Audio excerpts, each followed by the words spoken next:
Hello everyone, I'm Inverse, and today we will be looking at how to play Americans the Symbiosis way. For those of you who were asking and commenting on last StratTalk video about me guest casting Sunday Night Fights, I will in fact be guest casting this weekend the Symbiosis versus Aljaz 5 series. Sunday at, I believe, 8 p.m. GMT, which is noon Pacific time, 3 p.m. Eastern time. Strongly recommend you guys check it out over at twitch.tv/SundayNightFights or over on kotu.org. But while preparing for casting that series, I've been going through a lot of Symbiosis' American games, because he's a player that I don't really follow all that closely. I, of course, know of all of his success and watch his replays, but I haven't really in-depth studied them until now. And while watching, I was reminded of a comment made by Seb, in fact, an old school, very top-level Company of Heroes player, very smart Company of Heroes player as well. He commented in a thread about the last Sunday Night Fight, which saw Wehrmacht winning all 5 games. He commented that, in his opinion, Symbiosis is the only player who plays Americans correctly in the current metagame. And that comment interested me greatly, because I'd never really looked a lot at Symbiosis and his American play. And what I saw and what I found was entirely fascinating and entirely interesting to me, and it is what we are going to be looking at in this game. Let's get this started now. We will be looking at 2 games today. This first game, both of them will be on Langra.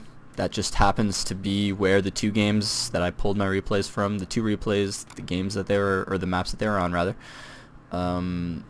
This first one is Symbiosis up here, and the top is the Americans, and Dr. Horse, you old school players will most definitely recognize him as the Wehrmacht on the bottom side here. This is a game from the most recent Game Replays 1v1 tournament. I believe this was round 4 of the 1v1 tournament. And in general, what I want to be pointing out and what I want to be focusing on in these games and in this video is the uniqueness of Symbiosis' play and the way in which he does what he does and why he does what he does. He is an extremely passive player.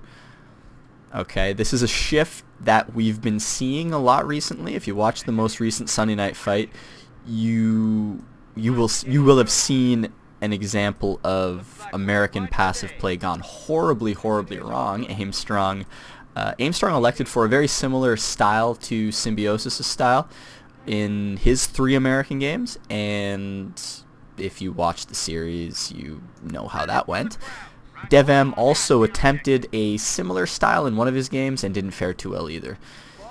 In this series, we're going to be taking a look at how a style like that can be played effectively, why it can be played effectively, and how Symbiosis does what he does and why he does what he does and what he gets out of it, because it's a very unique style of play. It's a very interesting style of play, and it's very counterintuitive to a lot of the things that we think of as standard when we think about American play. You think American play in your mind, you're thinking, I'm going to get 4 rifles. I'm going to get a rifle upgrade. I'm probably going to flank once. Maybe I'll flank twice. If I do a bit of damage, maybe I'll get a triage. If not, I'll probably tech up to a supply yard or something like that, because, hey, my opponent might be going tier 3. I need to protect myself against that. Symbiosis, on the other hand, uses his tier 1 as a springboard to advance up the tech tree and get himself to the units he wants and the units he's most comfortable with, which are at the same time the units that are the most cost effective in the American army.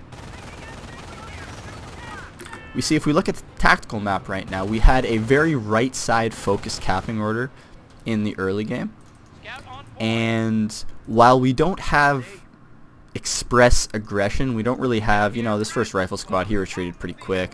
We have a Jeep, which isn't really a good aggressive unit. It doesn't really have much aggressive potential. It's great for scouting, it's great for scouting flanks, and it's great for harassing. But if you're going to be planning a flank, you're not going to want to have a Jeep. A Jeep does almost nothing when the fighting actually starts in a flank. Sure, it can get you in a better position, it can get you set up a bit better, it can give you vision. All those things are absolutely great, and they're all absolutely essential to flanking and to attacking as the American faction. But when that flank and when that attack actually comes in, the Jeep is essentially dead weight. It's essentially a sink of 220 manpower that you're not really able to do anything productive with. So the fact that we have such an early Jeep from Symbiosis should be a tip-off right away that we're going to see something that's a little less aggressive than usual. As we see, we have 2 rifles on the field right now, a flamer in this house, and Symbiosis has split his rifles up already. This is one sure sign of a player who's going to be passive and gives you a pretty clear look into what Symbiosis intends to do with his early game. Notice his posturing and his pressuring on the right-hand side. He's being aggressive in the sense that he's fighting his opponent. He's not avoiding engagements. This isn't a US versus PE style early game where Symbiosis is, he's running over here, and when his opponent comes over here, he's going to retreat, and he's going to run over here. And if he runs over here and his opponent happens to be over here, he's going to run away, and he's going to come over here, and he's going to cap. He's not really doing that. What he's doing is being aggressive, but not being aggressive in the sense that he's trying to deal damage. His aggression is more to buy time, and at the same time to buy resources. If we look at map control right now, because Dr. Horse is being forced just by the sheer nature of Symbiosis having units around. We actually have grenades coming as well, but by the simple fact that Symbiosis is pushing and Symbiosis is trying to fight, and even if he's not fighting winning engagements, none of these engagements have been good for Symbiosis in terms of giving himself an advantage. In all honesty, this engagement not going to turn out well in terms of manpower for Symbiosis. Him sending this flamer in, not really going to do anything. Even the one grenade he threw, which is coincidentally going to be the only grenade he's really going to throw in this early game, didn't really do all that much. Sure, it killed 2 MG men, but look at all of the damage this rifle squad took. However, if we look at map control, and this is the key to Symbiosis's aggression in the early game, look at his map control. He still has a whole heck of a lot of the map. And what does he have? What did he take that map with? He only has 3 rifles. He has a Jeep. A Jeep isn't very good at keeping territory. It's great at scouting. It's great at harassing. It's not very good at keeping stuff. He has a single flamer squad. He has 3 rifle squads. He has grenades, but he didn't plan a flank around grenades. He got grenades, and he got grenades for 2 reasons. One, to punish his opponent if he catches him out of position. If Symbiosis catches an MG out of position, maybe he'll catch a Volk squad, something like that. If he can catch a squad out of position, he is able to punish it with very little investment. The grenade upgrade is extremely cheap in the grand scheme of things, especially with the map control Symbiosis has. And secondly, it allows him to posture and push and be aggressive if he needs to be. His opponent knows now, hey, my opponent has grenades. I need to be a little bit more careful about how I position my units. I need to be a little bit smarter about where I put my MGs. I need to support my MGs because I can't really rely on an MG and a sniper defending against, 2 infantry squads, something like that. It's just not practical. So we have a triage center coming up here. We have Dr. Horse finally starting to push back into the map, and if you watch a lot of Symbiosis's games, this starts to emerge as kind of a trend. We have the successful early game, we have a lot of posturing and a lot of feigned aggression. We don't really have any committed aggression. We don't really have Symbiosis ever committing to a flank. As we saw, he didn't even attempt to commit to a flank by timing his grenade upgrades with an attack. He just got his grenade upgrades, and if he's going to be able to do something with them, that's great. If not, he's going to have a tool at his disposal that will allow him eventually to do something if he gets the opportunity to.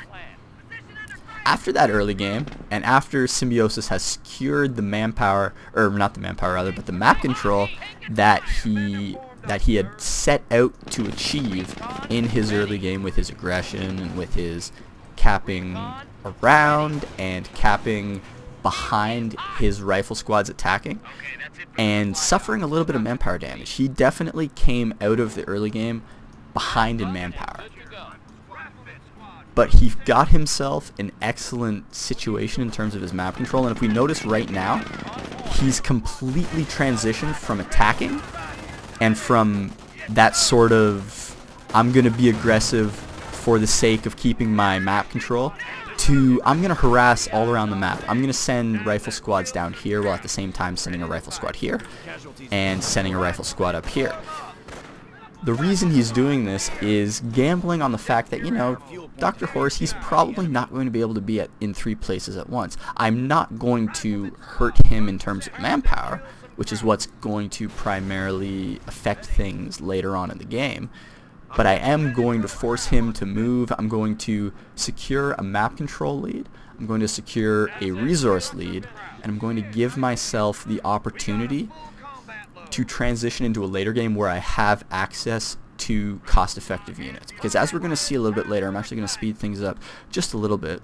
Once Symbiosis gets those cost-effective units, once Symbiosis gets his sniper, gets some sort of vehicle, be it an M8 or in this case we'll see Tank Depot coming up after this sniper, gets himself in a position where he is able to use units that don't really cost anything to maintain. They're more upfront units. Snipers and vehicles are upfront units. You pay once, and unless they die, they're essentially free damage from then on out. You're not really taking manpower damage by fighting with a sniper, by fighting with a vehicle. Of course, you're maybe wasting time by fighting with a sniper because you're going to have to run away and heal, and you do technically lose small amounts of manpower by signing up, or not signing up. How did I get signing up from that? You do, however, lose small amounts of manpower by repairing. That's what I wanted to say. By repairing vehicles. It's such a minuscule amount that it might as well be nothing. So what we're going to see right now is Symbiosis going up and scouting, and he's going to scout the tier 3. He has his sniper, he has some mines, so he's not immediately going to lose to this. And it's very interesting seeing how he reacts to seeing this tier 3, because if we look at his resource situation right now, he has no AT right now. He has a supply yard, yes, but he does not have the manpower for either a motor pool or a tank depot. Given that our opponent, Dr. Horus, had gone straight tier 3, a tank depot is going to be the ideal follow-up to this sort of opening. Now, tank depot is not always an effective follow-up to any sort of early game, as you saw in the Aimstrong versus DevM series from last weekend. If you guys watched that Sunday Night Fight, Aimstrong, he thought it was great to go weapon support center into sniper or into tank depot every single game. Turns out when your opponent's gone tier 2, it's not exactly the best idea. But in a situation such as this, absolutely nothing wrong with it. Smart play. And while we do still have Symbiosis in a decent map control position, you'll notice he's still posturing, pushing left, pushing right, trying to feel for an opening, and when he finds that opening, exploiting it. That's the main key of Symbiosis' play. A lot of American players, when they think of being successful in the early game with Americans, they think of forcing advantages. They think of forcing their situation upon the player. They think of themselves as the aggressor and feel like, as the aggressor, it's up to them to bring the fight to their opponent and to do the damage instead of waiting for their opponent to come to them and being content with map control, which is what Symbiosis often does. He's very much a player who looks at his map situation, looks at his resource situation, and asks himself, do I need to attack right now? Or can I just harass? Can I just go to the left, go to the right, split up, take a few units over here, maybe send a unit over here, force my opponent to split up, and I'm not going to deal damage. I'm really not going to gain all that much in terms of manpower and in terms of hurting my opponent and giving myself a game-winning advantage. But I'm going to do a lot of little things. I'm going to get a little bit of munitions. I'm going to deny my opponent a little bit of munitions. I'm going to, same with fuel, get a little bit of fuel, deny my opponent a little bit of fuel.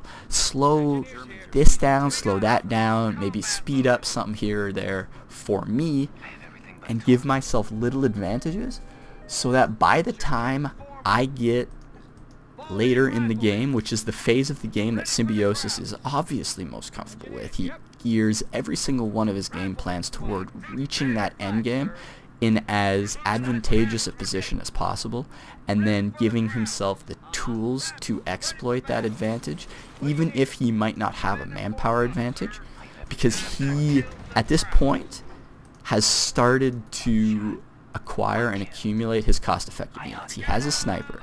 He's going to have his M18 soon. There's a Goliath. Another Goliath. So many Goliaths lately. It's exciting. I love Goliaths. They're so mysterious and exotic to me. But yeah, as I was saying, we have our Hellcat out on the field right now. We're going to very shortly have bars, and once bars are completed, everything else is a luxury for Symbiosis, really. Symbiosis has pretty much everything he needs to play without really spending any manpower, and that's absolutely essential, because the key to a strong American late game, at least 90% of the time, boils down to off-map combat group. I also forgot Howitzer. In fact, Howitzer is a very integral part of Symbiosis' strategy, and it's another absolutely cost-effective unit.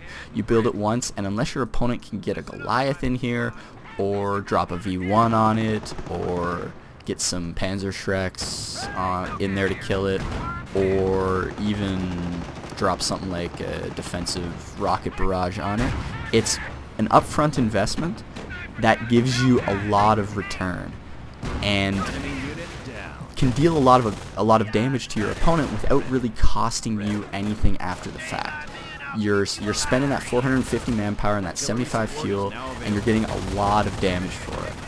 As you can see right now, we're kind of in the stage where the Wehrmacht players push Symbiosis back. And this is very common in Symbiosis games. You often see him pushed back to usually this territory here, and these two base territories. And he's absolutely comfortable with that because he knows with the units he has and the units he is tech to and the units he has given himself to work with, if he micros them correctly and if he plays them correctly, which is absolutely, it's not necessarily a difficult thing to do with a sniper, with M18s, with howitzers. It's smart, intelligent play, but it's nothing over and above what you would generally assume a player capable of doing. He's not relying on a ridiculous flank. He's not hoping that his opponent makes a mistake. He's not saying, I'm going to put all my eggs in this one basket, and, if my opponent, maybe he's going to counter me, and maybe, if he does, excuse me, I thought the cough was gone. I really thought it was gone. It's whenever I talk, I get a dry throat. That's what it is. That's my story, at least. But yeah, as I was saying, the howitzer is going to be built soon because we have the resources, but we don't have that yet. A sniper just got counter-sniped. I'm missing all the action right now because I'm trying to say something, and I keep getting distracted by myself and by this god-awful game that's the background of my talking. What's this about? God, what was I saying? I do that too much. I always get it's either a Goliath or a counter snipe. Those are always the two things that get me. But yeah, anyways, Symbiosis, just the way he's perfectly content with putting himself in a bad situation and relying on his ability to use everything at his disposal to push himself back from that terrible situation into just a far more favorable position. Just because he's never, it's on the tip of my tongue. It's so close. He's getting shot by a pack. exciting stuff is happening. But yeah, he doesn't really, I got it. He doesn't really rely on what his opponent is doing. He's never attacking and saying, hey, you know, like, my opponent can do this one tiny little thing, and maybe it's a hard thing to do. Maybe it's something that's fairly difficult for his Wehrmacht opponent to do. A lot of early flanks executed well by top-level players can be difficult to defend. The thing is, though, they're almost always defendable. And a lot of what American players call standard play, a lot of American aggression, a lot of very active American play is essentially risk-taking. It's intelligent risk-taking, and it's risk-taking that takes into consideration, like, the odds of what you're doing, and the odds are good a lot of the time for the American players, but they're still odds, and they can still go either way, and a lot of it is out of the American players' control. In Symbiosis' case, much like Armstrong's style of Wehrmacht play, I feel the two are extremely similar, and it doesn't surprise me then that Armstrong is considered the pinnacle of Wehrmacht play, where Symbiosis, on the other hand, is considered by many to be probably the best American player playing right now. And it's because he doesn't care what his opponent does. He doesn't rely on his opponent doing anything. He doesn't hope, like, I hope my opponent does this, or I hope my opponent doesn't do this. This will make it a lot easier. He gives himself the tools he needs to outplay his opponent, and then he plays as well as he can. And because he has the ability, because of practice and because of playing enough, to outplay his opponent and to take advantage of the tools that he's given himself, more often than not, even in a situation like this where, you know, map control, it's not great. I mean, it's not terrible. It was a lot worse a little bit earlier, but this isn't exactly ideal for an American player at this point in the game. VPs, absolutely not ideal at this point, especially for a tournament. But he knows if he does what he wants to do and what he needs to do, because he knows what he needs to do, he just has to execute it. And this is actually hilarious. So I'm going to pause my analysis while we watch this Goliath, because this, what I was watching, I watched this replay twice already, and each time this made me laugh so hard. So he's trying to kill the howitzer, right? This is his target. He's still alive, and then he screws up, and that literally didn't take a single tick of damage. But the gun's dead. Yeah, but that made me laugh. So we're gonna speed through the rest of the game right now, because we're getting now into the phase of the game where we see a lot more aggression come out from Symbiosis. We see him pushing the advantages of his cost-effective units and pushing his situation in order to regain some of the map control that he's lost. We're going to see bars coming up in a second. We still have the 1M18 on the field because it's a vehicle, and unless misplayed, it's really not going to die. We see him once again pushing both sides at the same time, sending a squad over on this right-hand side to harass, while moving on the left-hand side to cap. And just as we can see, a lot of manpower accumulating for Symbiosis. And this is another trend in a lot of Symbiosis' games, is a lot of manpower floating, and not in the bad sense of manpower floating, but just in the sense of not spending manpower in the early game that a lot of people have to spend in order to get the same benefit.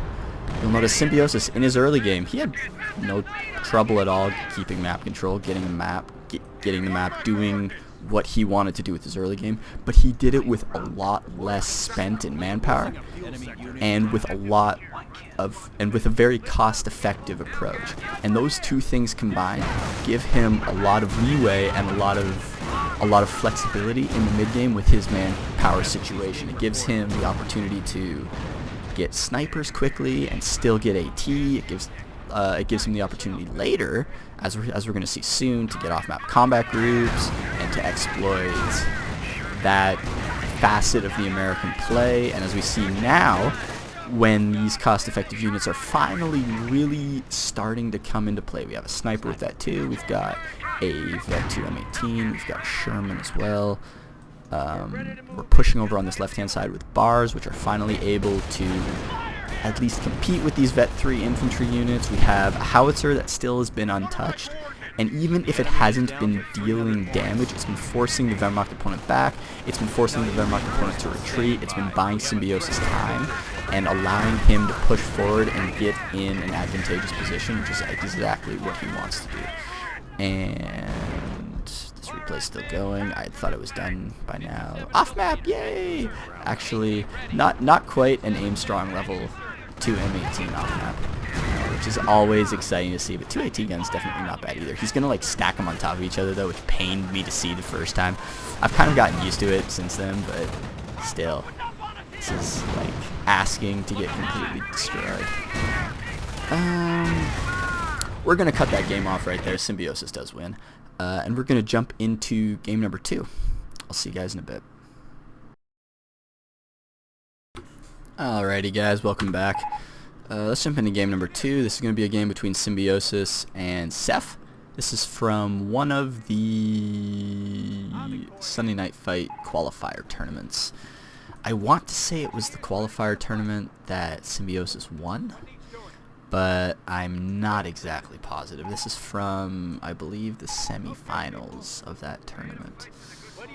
Once again, I'm not entirely positive, but I'm pretty sure it might have been the actual contender bout. But yeah, another longer game. We're going to see a lot of similarities to the last game. I want you to pay particular attention, though, to how Symbiosis uses his rifles in the early game. How he's aggressive, and how after he's gotten all he needs out of his aggression, he falls back into passive harassment, pushing around the map, being active, but not ever really committing to an engagement. A lot like the US vs PE kind of older metagame in 2.301 with rifle stalling. Not entirely different from that, but not to the same extreme where, as I mentioned in last game, you're avoiding every single engagement. You're really trying not to fight. That's not exactly what we're going for in this game, or not what Symbiosis rather is going for.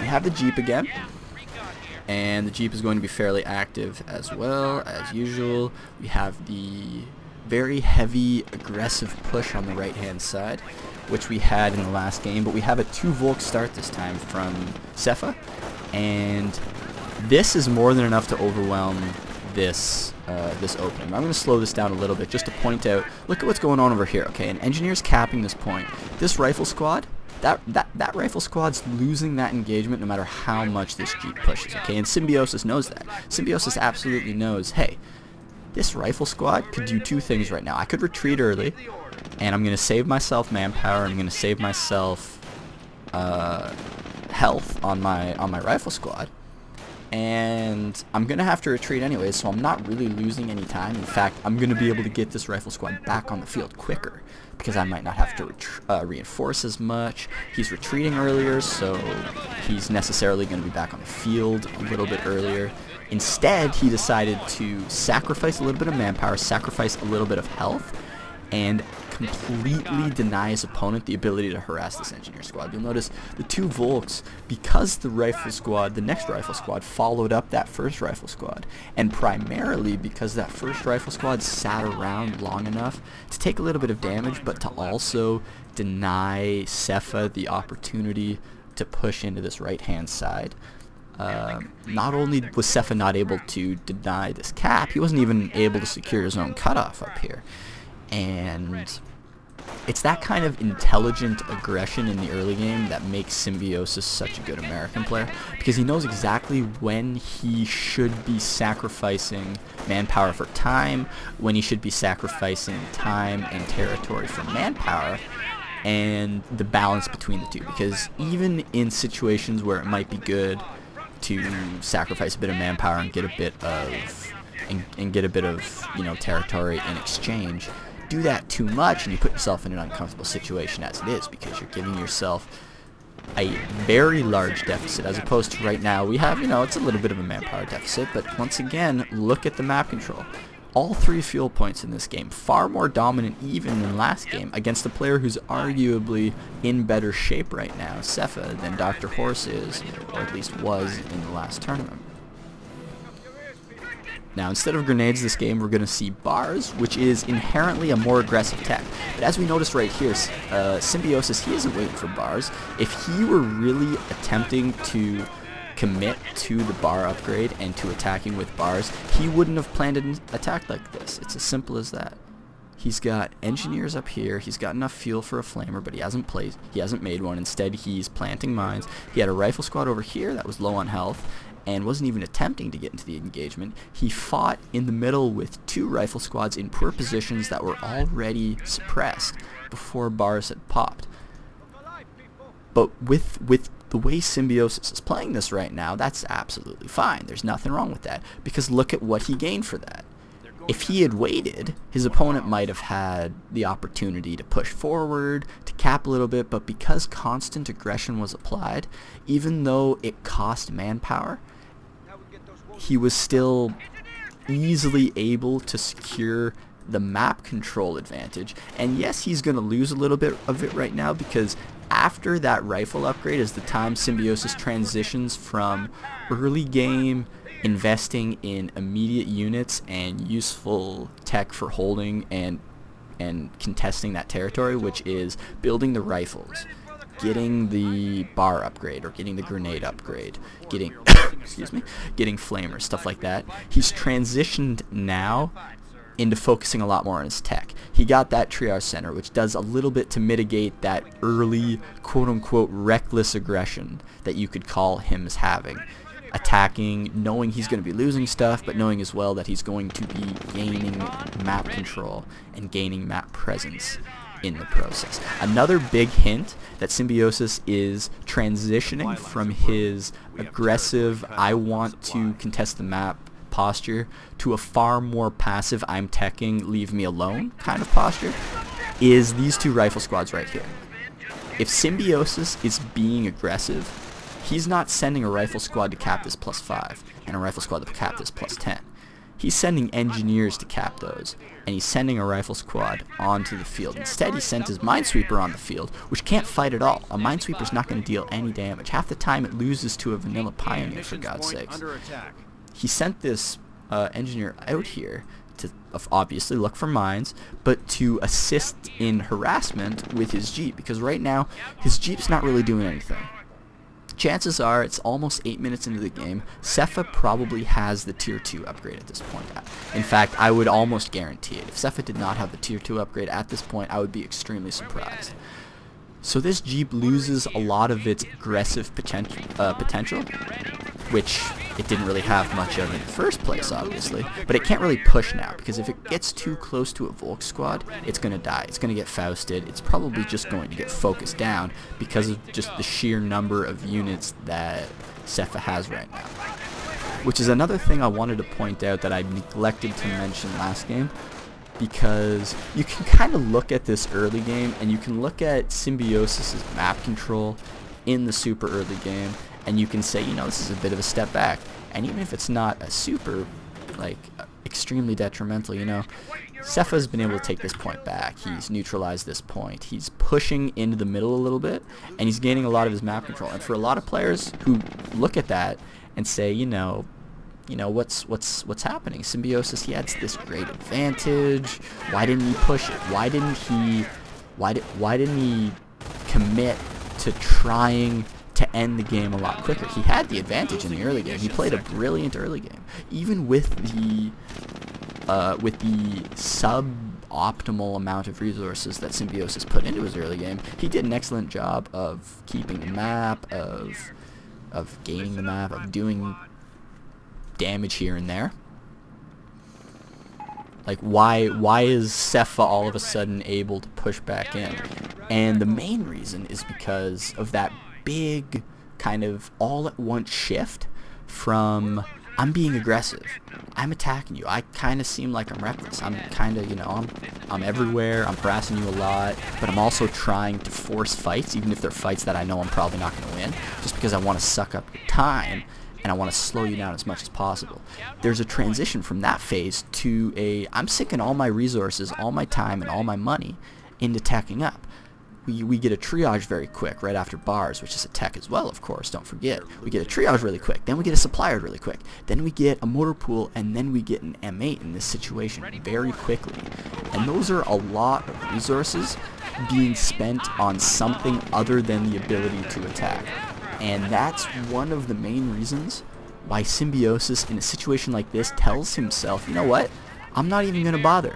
Because if my opponents played this correctly, if Cephas played this correctly, Symbiosis can't attack with what he has and what he's investing in right now. He's investing in a later game, and even his early game points to that with how he attacks and how he plans his attacks, how he gives himself an opportunity to gain map control, but not necessarily an opportunity to deal damage. He's never planning around a single engagement. You see a lot of American players. Aljaz is an excellent example of this, to use a player that I've also been looking at a lot recently. Aljaz is a player who is very, very good with his Americans at orchestrating very difficult timings for his opponents to deal with, be it a really aggressive bar flag with flamers that hits literally at as close to the optimal time as possible. Like all the units scattered around the map exactly where he wants them, so that right when bars hits, he's shooting his opponent's units, he's dealing damage as much as possible at that time. He even does that with M8s, going fast M8, and the moment the M8 hits and is upgraded, orchestrating an attack, executing a flank right at that time to best, what's the word I want to say, to best kind of exploit what his tech has given him in relation to what his opponent probably has, which is almost certainly not as much as him at that point, or at the very least, it will be the least at that point than at any other point in the game, because it would stand to reason that the moment you get a unit is going to be the time when it's least likely for your opponent to have a counter to it. The more time that goes on, the more time you give your opponent to gain counters, to set himself up better, all that kind of stuff. Aljaz is excellent at planning those attacks and then executing them. And they're very much all in, extremely aggressive, you know, they're attacks that are designed to do damage. They're not attacks that are designed to prolong the game. They're designed to shorten the game. They're designed to put his opponent in as terrible a position as possible, so that every subsequent engagement is a little bit easier and a little bit easier and a little bit easier and a little bit easier, to the point where it's just a walkthrough. It's a complete crush of his opponent's units, and it's essentially game over from that point. Symbiosis almost never does that. His early game, his mid game, even his late game, when he ups the aggression a little bit, he never really commits all out to a single attack unless he knows it is 100% guaranteed to end in a victory. We're going to see at the end of this game a situation where he's given himself a scenario, let's say, where it pretty much is guaranteed that he's going to win. And we do see fairly overwhelming aggression from him at that point, but never earlier in the game when there's even a shred of doubt as to the success or effectiveness of an attack such as that, do we see Symbiosis commit to something like that. It's always little jabs here, little pokes there, moving his M8 around. You notice he never base rushes with his M8. He never really walks right through a battlefield, right through a front. He's always keeping himself covered. You'll notice right here by the hedge, the only place a pack can shoot from right now is right this area. If he's over here too much, you know, he's got a rifle squad over here. If he's down here, he's completely blocked by this hedge. Symbiosis just trying to get a little bit of damage here, a little bit of damage there with all of his units. Same with his sniper. Even when his opponent has a counter sniper, and in this case, 2 snipers on the field, there comes points in the game where he's absolutely able he's absolutely able to deal damage, even though it might not be like, it's not going to be a game-changing thing. I mean, he's trying to counter-snipe whenever he can, yes, but if he notices, say, his opponent's snipers are down here, and we're actually going to see an example of that a little bit later, where his opponent's snipers are right around here, and there's a Gren squad coming up here to attack his M8. His sniper's all the way back here, taking shots as he can and constantly moving back, but never overcommitting, never taking that one extra shot that, you know, it'd be nice, but it's a little bit too big of a gamble. That never really happens when we're talking about Symbiosis right here. And we have the howitzer right now. This essentially completes the 3 aspects of Symbiosis's game that he wants. He has vehicle, so that he can be mobile and have a extremely cost-effective, far more cost-effective even than a sniper, because a sniper is fairly fragile.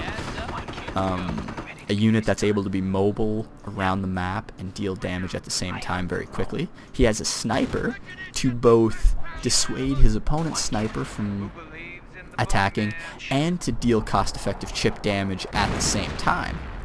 And he has his howitzer, which, as you'll notice, not many people put their howitzers here. I personally don't. I personally put my howitzer a little bit up here. And he's giving up a little bit for that. If we look at, I actually don't know. Can we see? Okay, so he actually does have fairly good range on this map. I know on a lot of other maps, putting your howitzer in as defensive a position as this is giving up range. And even in this map, he's giving up a little bit of range. He's not going to be able to hit over here. He might not be able to hit down here and some other places, whereas if he had moved his howitzer a little bit further up, you know, he hits those places pretty easily. You know, that's not a problem at all. But he knows with his howitzer here, this is essentially free damage again. And the harder he makes this to kill, the better off it's going to be for him. It might cost him a little bit of damage, it might cost him a little bit of cost effectiveness in the short run, but in the long run, he might get 3, 4, maybe 5 extra barrages off, just because this howitzer is so much more difficult to kill. You'll notice the previous game, Dr. Horse and his Goliath. If this howitzer is any further forward than this spot, literally any further forward, it dies to that Goliath. It was far enough back that it survived. Excuse me. But right about now that we have the kind of the trifecta, if you have it, the vehicle, the sniper, and the howitzer, we see a lot more aggression coming out. Actually, we're going to see another switch as well to another form of vehicles in the form of a tank depot very shortly. Excuse me, primarily because of the scouting of this Storm Armory. And this is another very intelligent aspect of Symbiosis's play, is both knowing when to go for a fast tank depot, where, you know, like a straight up, I'm just going to go tank depot. Maybe I'll get a sniper, I'll probably get a rifle upgrade, but I'm going to go tank depot, and that's going to be my primary form of AT and primary form of vehicle. And knowing when to balance that against, I probably shouldn't do that. I'm going to try something else, and then maybe eventually I'll get that tank depot, because a tank depot is a very good unit to have, or a very good structure to have, rather. And tanks, Shermans and M18s, M10s even, are very good units to have, provided you have the correct support for them. Especially against what Cepha has right now, which is a fairly heavy Tier 2 army, with a pretty late Tier 3 transition. We have almost 20 minutes into the game, and we don't even have a Puma on the field yet. Puma probably just being built right now. And that's pretty late in terms of Tier 3.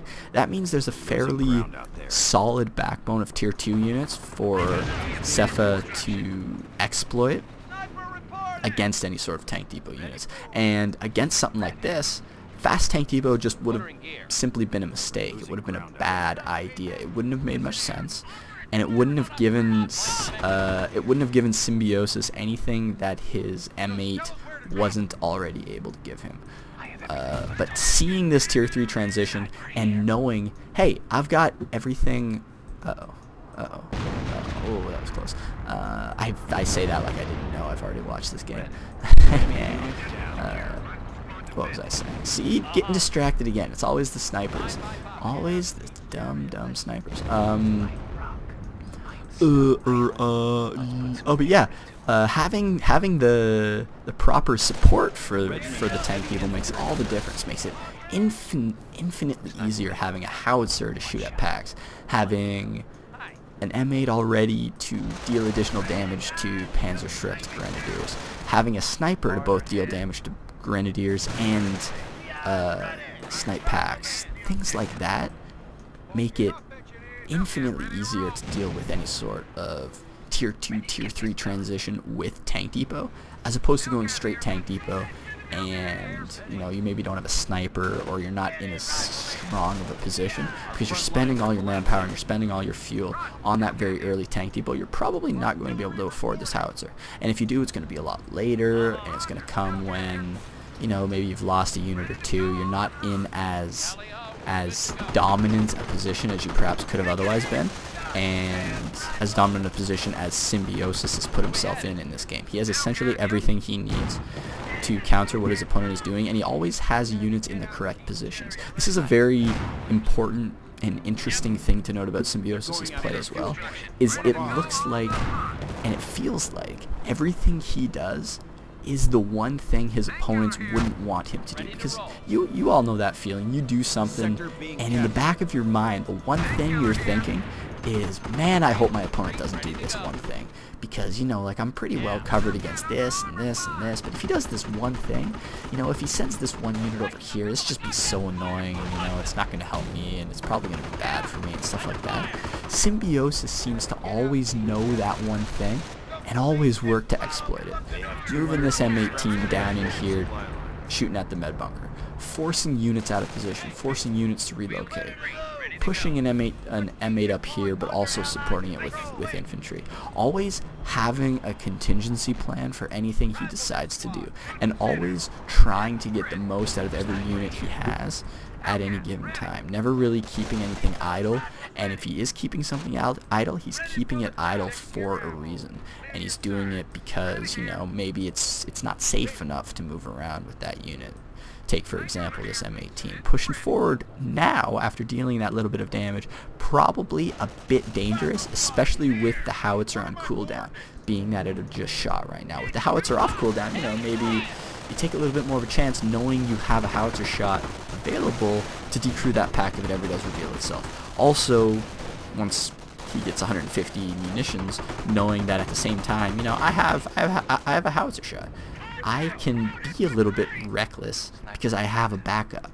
I have something that I can fall back on in case the attack that I do, the aggressive move that I do, doesn't really work out exactly how I would like it. And a lot of early attacks don't really have that contingency plan. A lot of early attacks, especially those that don't involve an early triage center, have a very difficult time recovering if their attacks fail. In Symbiosis' case, he never commits himself to an attack that could possibly put himself in that situation. He gradually puts himself behind, yes, be it either by bad decision making or by virtue of the fact that he's just so passive a lot of the time, but he never puts himself in a situation where he's in a spot that he can't really recover from. He's in a spot where it comes down to, if his opponent makes a mistake, yeah, he can come back. If his opponent throws away 2, 3, 4 Grenadier squads, heck, I can come back. Okay, that's probably true. But what if your opponent doesn't do that? What if your opponent plays like Cepha? What if your opponent is Cepha? What if your opponent's Cepha, and Cepha's not going to make mistakes like that? What then? Do you take the chance at your early attack working, knowing you don't really have anything to fall back on? Or do you wait until you have the tools at your disposal to attack with comparable efficiency, but while at the same time committing far less to those attacks? And that's, generally speaking, Symbiosis' style and Symbiosis' philosophy of playing Americans, at least as I understand it from watching a bunch of his games and from really getting into trying to understand how he plays, because it's so incredibly different. There was actually a thread a long time ago by Seb, once again, asking about passive American play, and why is everything becoming so passive? And he wasn't really talking about everyone. He was talking about Symbiosis, who at the time was pretty much winning everything as Americans. And players, Wehrmacht players, were having such a difficult time because as the game goes on, you give yourself more and more decisions to make, both sides. The American player, the Wehrmacht player, both players have to make a lot more decisions than they would in a shorter game. And that, by its nature, of course, benefits the stronger player, because the better player, it just stands to reason, the better player is going to, over time, on average, make more good decisions, not good mistakes. I almost said good mistakes.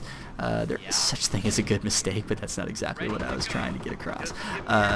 But the better player is going to make less mistakes and make better decisions over the course of a long game than a lesser player is. That's just probabilities for you right there. A shorter game, if there's 10 decisions to be made in a game, as opposed to 100 decisions to be made in the game, chances are the better player is going to make more correct decisions in the 100 decision game relative to his opponent than in the 10 decision game, because it's a lot easier to make, short, lots of really good decisions in this one little area. It's much harder to do something to that effect on a larger scale over the course of a 25-minute game, a 30-minute game, a 40-minute game, an hour-long game, which when you're playing a good player, when you're playing a skillful, quality player who isn't going to give you that many he isn't going to give you many free passes, if any at all, really. It becomes a lot more difficult to play later and later and later, and it starts to benefit the better player. And it just so happens that Symbiosis has such a powerful and strong grasp of the American playstyle in the early game that he's able to put his faith in those very early, or in those not early, but rather later game decisions, and bank on the fact that he's going to make more correct decisions the later a game goes than most any other players. And that's why this style in particular is so effective for him. And it's definitely not effective for anybody. It's not necessarily the be-all end-all of American play. I think it's a very interesting style to look at simply because it's so incredibly different from what the conventional wisdom is. No one really thinks, like, you sit back and you play a late game against Wehrmacht. That idea has picked up traction in recent times just because of players like Symbiosis and players who have banked a lot more on this super passive, super thoughtful, really, style of play.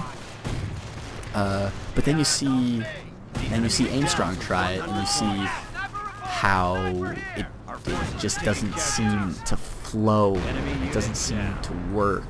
It doesn't seem to make all that much sense. And it's a mindset, in my opinion. It's a way of thinking that you just have to get used to. This is a different way to play Americans, and I might not be used to that. And heck, it might not even be for me personally. This is a little bit too passive for how I like to play personally. It could absolutely be superior to how I play, and in many ways I do believe it is superior to how I play. But it's a stylistic thing. It's absolutely a style preference. And I'm mainly yammering on because I want to get to this. Yay! 2 M18s. And now we're just going to sit back, and I'm going to be quiet, and we're going to watch a lot of stuff blow up to... Click them. Let me click them. There we go. 4 M18s fully repaired, and not really take any damage at all, because you just wait and see.